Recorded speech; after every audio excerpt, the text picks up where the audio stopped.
ako lang. Bumigay na yan sa mga gobyerno.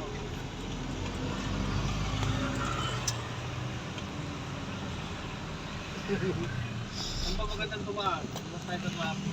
Ang magandang tumaan.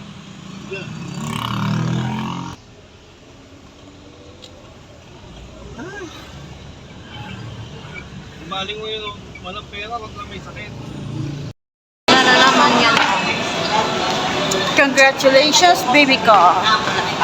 Wala pa ba? Dito.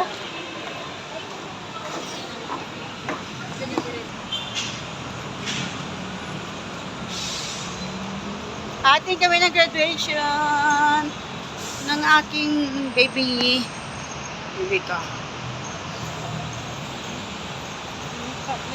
Para, feed niya si Doc Gerard. Ay, darling. Remember na, classmates tayo ni Doc Gerard.